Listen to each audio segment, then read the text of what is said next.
ยกเลิกเนาะไม่เนาะยกเลิกแผนเอาปูเปลี่ยนทีมงานวชิกลางเต็นท์นอนอยู่รถเมล์ตามหาห้องต่อไปสิวัน1 โมงเลยนี่ยังไม่นอนไปโชคบนภาคคุณเล่นซอกวัดบอกนั่นมันยากอะไรวัดนี้มันนอนยากมานำรถกันแล้วรับตื่น1 โมงบ่าย 5 นาทีตอนกลางคืนหลวงพระบางยังมีบนนอนเข้า10 โมงไปปัดเจอเดี๋ยวทางให้อ่ะตัวอย่างเป็นที่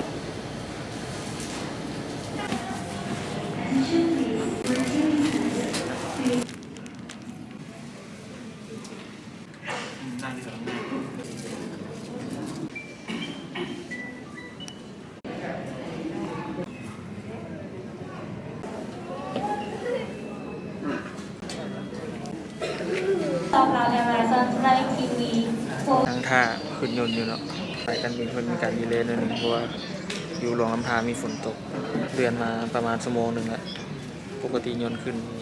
12 โมงครึ่งตอนนี้นี่เกือบ2 โมงแล้วเดี๋ยวท่าฟังต่อจากเพื่อนอยู่ว่าจะไปได้ปะลุ้นน้ำกันนอนท่ายนต์ตอนนี้ยนต์ไปซ้ำเหนืออันแมนยกเลิกแล้วเนาะของเอานี่ยังทั้งท่าลุ้นอยู่ว่าเพื่อนจีไปได้พอหรือว่าที่ได้ถึงยกเลิกอีกมาแต่เช้าเนาะถ้าเกือบ2-3 ชั่วโมงแล้วโอเคท่าต่อไป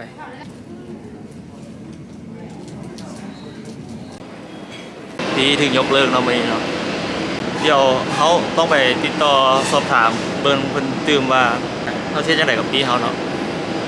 เพื่อถ้าอาจจะเลื่อนเป็นมื้ออื่นบ่หรือว่าจังไดเดี๋ยวเพิ่นจะแจ้งตื่มคือเวลาพักเขาก็มีจำกัดเนาะคันเลื่อนลงไปอีกก็คือสิได้เปลี่ยนแผนสิไปคือสิได้ไปบ่อนอื่นเดี๋ยวพาไปสอบถามเพิ่นก่อนเนาะว่าสิเป็นจังได๋เอาแล้วกลับมาคือเก่าเนาะบ่ฮอดใส่บริษัทแสดงบัตรประจำตัวและหนังสือเดินทางด้วยของใช้ Your attention please ทางเข้าทางไหนออกทางนั้นเลยเย้มันหลงผ่านแล้วมาประชุมแผนกันตอนนี้แม่นยกเลิกแล้วเนาะเลื่อนไปอื่นก็บ่ได้ยกเลิกแผนเอาปูเปลี่ยนแผนเอาที่นี้ไปทีมงานแม่นเครื่องมันได้เกี่ยวหมดแล้วไหนก็ต้องได้ไปเพิ่นว่าไปแค่ไหนก็ได้ไปจังได๋ก็ต้องไปรถมีกระยามันรถมีประจำทางบ่ได้ขี่ดนแล้วมันก็ต้องมาลงเบิ่งจักว่านึงไปกินเฟอก่อนก่อนอื่นไปกินข้าวก่อนเนาะไปกินข้าวก่อนแล้วเฮาจะไปขี่รถไซเหนือไปเบิ่งว่ามีรถแผนน่าจะไปอุดมไซหรือว่าสิไปหลวงนาเดี๋ยวไปเบิ่งอยู่คิวรถว่าพระเจ้ามีตารางรถจังได๋บ่มีหยังมาขวางเฮาได้นะบ่ไปลงทางกันได้กันคิวรถบ้างใส่เลยเขาไปใส่นั่นด้วยเสียงขวางใส่เนี่ยไม่ไปได้เบิดรถเราสายลุยอยู่แล้วเนาะลองถามราคาเบิ่งล่ะไปจ่ายเหนือเท่าไหร่เดียวก็พอแล้วราคาไม่เกิน50ต่อคันเดียวก็พอก็คือไป150,000ไป150,000เนาะแท็กซี่จากสนามบินวัดไตสรุปนี้ไปขี่รถไซเหนือไปสิได้เปลี่ยนเครื่องใหม่ได้สิไหนก็ไปสรุปหรือว่ารถตู้ไปหรือว่ารถตู้ก็ได้ทำรถไฟนะออกท่านไปนี่ก็จักพันมีพัฒนาในขี่จนเล่ากันน้อยเนาะเดินหน้าคือสิบ่รอดเท่าดอกแม่นบ่ขอไปปักเสเด้อเท่านั้นเด้อโบแก้วนะผู้ลืมเสน่ห์ไปโบแก้วเสร็จมันก็ไปลงน้ำทางเก่าแหละขี่แท็กซี่ไปขี่รถไซเหนือเพื่อไปเบิ่งคิวรถเมล์พุ่นเนาะเป็นทางเลือกสุดท้ายแล้วเพราะว่าบ่อยากเสียเวลาพร้อมเสมอนะอยู่5หน่วยนะรถจักรบ่ได้เซ็มันจะสั่งไปรถนะรถจักรบ่ได้เซ็จะอีหยังตัวอีหยังโอ้พร้อมเช็คแล้วเมื่อวานเนี่ย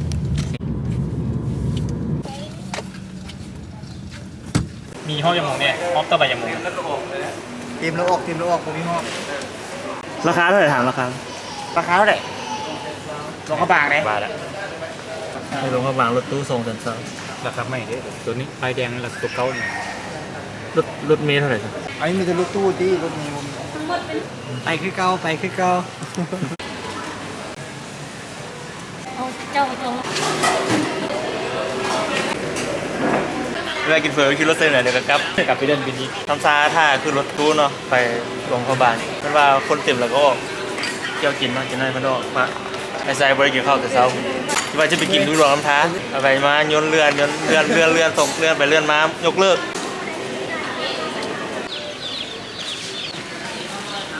ใช้เวลาประมาณ1 ชั่วโมงเลยประมาณ 6-7 นี่นั่งอยู่ในรถแล้วเนาะเกียมทารถออกก็รู้สึกว่ากินในรถทูมันเก็บแคบมันก็ค่อนข้างได้กินตุๆหน่อยนึงจับกินมาแต่ใส่เนาะซอกหาแรงกำเนิดกินก็กินตุๆคือกินปิ้งจีน จองระบบปีรถไฟ น่าจะมาจาก เติมเลยนะ ดงไปอีก7 ชั่วโมง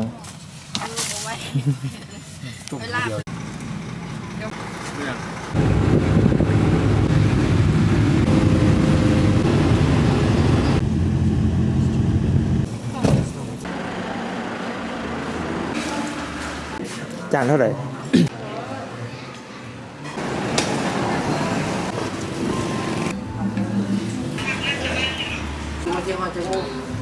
ตอนนี้เราอยู่ที่กาซีเนาะเวลาประมาณ8 โมงตู้คนจอดให้แวะกินข้าว จนแดกเขา แต่ว่าถ้าเข้าอยู่เพิ่นว่าอาหารเพิ่นกำลังหุงข้าวพอแวะกินเส้นเพิ่นวางแรงเลยกินเส้นอยู่คิวรถใส่เนื้อแล้ว2 คนนี่ก็สบายแล้ว2 จานสุดท้ายเนาะ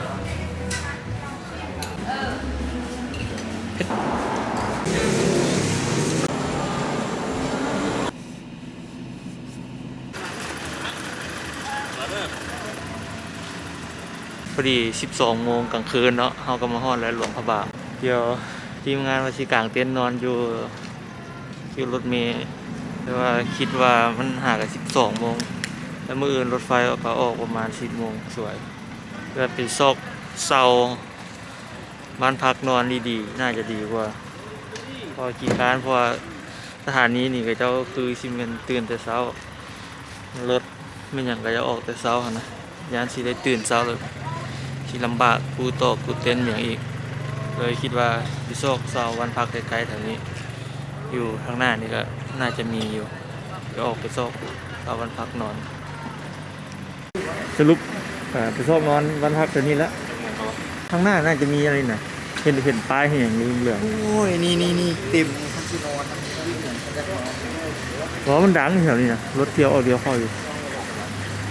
วันพักโซกบุญเฮียนนี่ใกล้ๆนี้คันโบนี่ออกไปเลี้ยวขวานี่12 โมงกลางคืนยังไม่มีวันนอน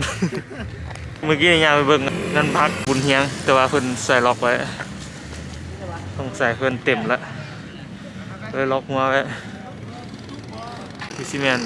จ้างรถ2 แถวไปซอกให้เพิ่นพาไปบ้านพักแถวนี้เมืองที่แถวคิวรถนี่บ่ค่อยมีบ้านพักมีก็เต็มหมดแล้วจ้างรถ2 แถวไปซอกวันนอน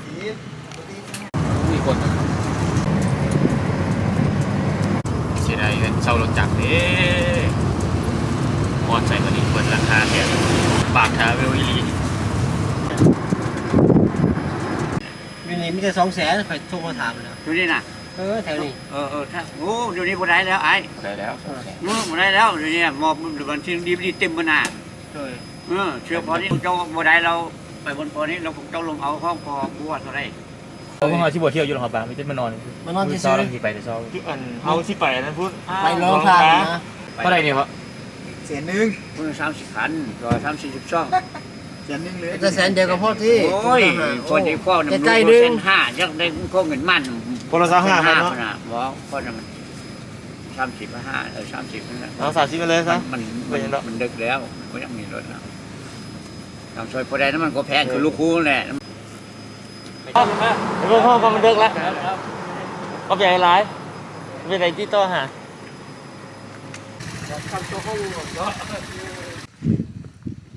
ตามหาห้องต่อไปสิวัน1 โมงเลยนี่ยังไม่นอนหลวงพระบางเมืองมรดกโลก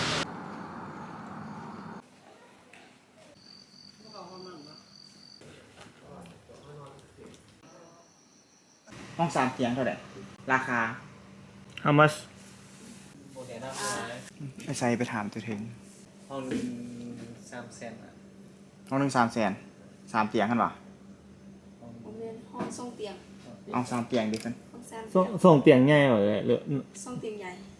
นอนได้เลย 2 เตียงใหญ่เบ่2เลยเนาะ อันนี้ เตียงใหญ่เตียงหนึงเตียงน้อยเตียงหนึง เนี่ยเตียงใหญ่ เราเข้าไปเบิ่งก่อน บ่แล้วตัว3 เราเข้าไปเบิ่งก่อนได้บ่ ไปเบิ่ง โอเคไปเบิ่งก่อนจะถามยังเด้อ เดี๋ยวอันนี้อันนี้ มันปิดตัวห้องยังเดี๋ยวได้ปิดประตูเอาห้องพ่อ มีห้องเป็นห้องแนวใด ที่คนมีห้องแล้วแหละ ถามราคาเบิ้งเท่าไหร่ห้องเท่าไหร่ห้องจัดเตียง กระแสถามไปเดินบางที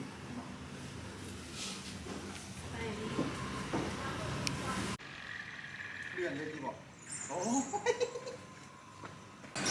ผมว่าเต็มแบบดวงเขาบาง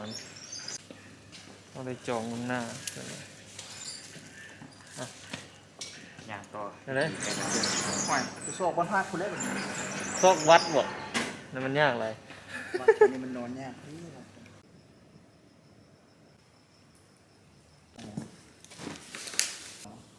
ไม่ไกลหรอก โอ้เข็มอ่านนี่ ต้องมานำรถกันแล้วเราตื่นอยู่ 1 โมงปลาย5 นาทีตอนนี้กลางคืนหลวงเขาบางยังมีบนนอน